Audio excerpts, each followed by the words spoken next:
নমস্কার বন্ধুরা, চলে এলাম আজকের রাতের খাবার নিয়ে।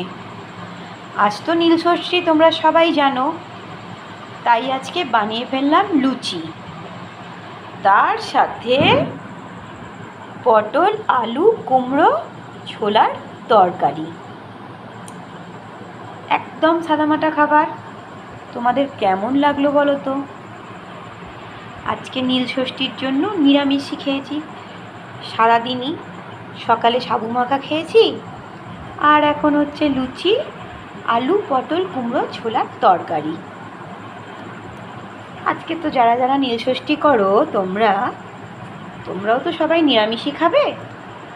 একটু জানিও তোমাদের মেনুতে আজ রাতের খাবারে কি কি আছে।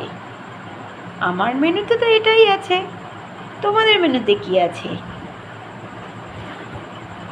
ঠিক আছে বন্ধুরা, গুড নাইট।